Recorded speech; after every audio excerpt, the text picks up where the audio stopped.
Construction sites are often communities within themselves. On most construction sites, you will find a variety of activities with numerous pieces of equipment and tools being used. One of the most expensive pieces of equipment is the crane.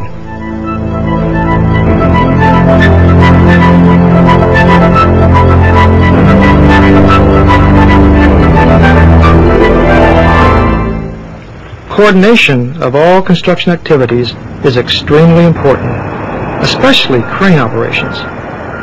Cranes account for more than 20% of construction fatalities and hundreds of thousands of dollars in project damage. Over the past few decades, cranes have become extremely expensive and undergone many changes, due in part to new engineering design and job site requirements. Manufacturers have built stronger, yet lighter cranes in response to specific industry needs and advancements in technology. Speed, sophistication, capacity, and reach have been improved to the point that the crane is an indispensable workhorse for construction. Therefore, a more thorough understanding of cranes, their capabilities, and limitations is extremely important for everyone involved in construction today, especially site superintendents and senior management. The crane is capable of performing safely and economically when operated within the design parameters set by the manufacturer. Adequate pre-planning and coordination not only improves the safety of the operation, it also reduces crane operating cost. Many accidents occur when, because of unexpected conditions or events, job site personnel modify operating procedures and make do with what they have. If site superintendents, with the support of their companies, concentrate on accident prevention efforts by planning lifts and assuring proper crane setup, accidents can be reduced.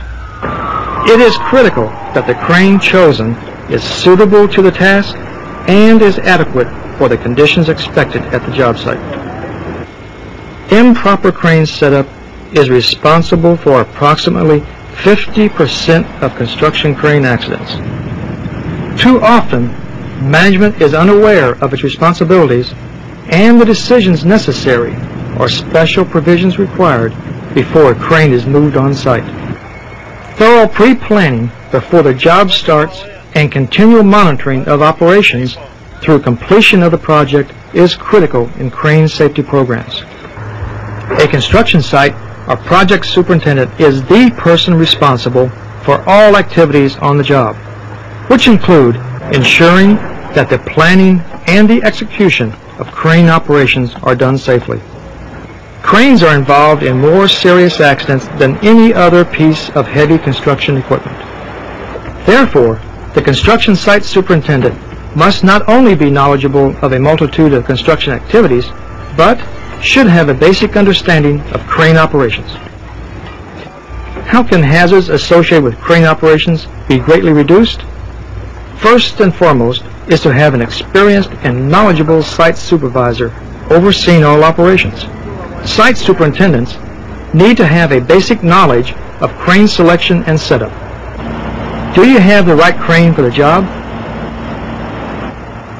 Are there electrical or other overhead hazards? Is the crane set up on solid foundation?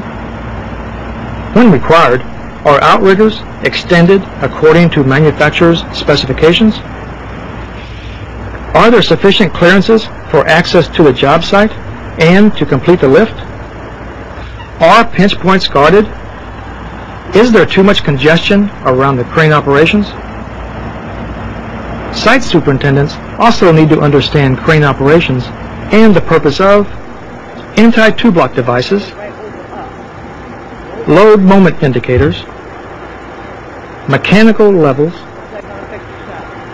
boom angle indicator, load indicating devices, crane load charts, and outriggers and pad supports. In addition, the site superintendent must be sure that the crane operators are knowledgeable and experienced in the use of the load charts for the crane they are operating, radius measurements, outriggers and supports, boom angle indicators, anti-two-block devices, load moment indicators, mechanical level, various lifting devices such as slings and bars, and is able to calculate loads. Key to any lifting operation is the operator's understanding of the crane's load charts, which provide operating parameters and guidelines on what the crane can and cannot do. Supervisors and operators must remember that the load charts and operating instructions are developed by manufacturers for specific cranes and are tested under ideal conditions, such as no wind, setup level on solid foundation, lifting static or dead weights, no movement in the swing or boom angle, and in every case, the manufacturer uses new equipment. Construction sites seldom provide all of these ideal conditions to operate a crane. Load charts and equipment instructions normally identify any restrictions or reduced capacities when operating under less than ideal conditions. They generally state that the operator has the responsibility to judge existing conditions and reduce lifted loads and operating speeds accordingly. Crane-related accidents can be reduced if crane operators are experienced and qualified to operate the equipment assigned to them, and site superintendents understand basic crane operations and are knowledgeable of their capacities and limitations.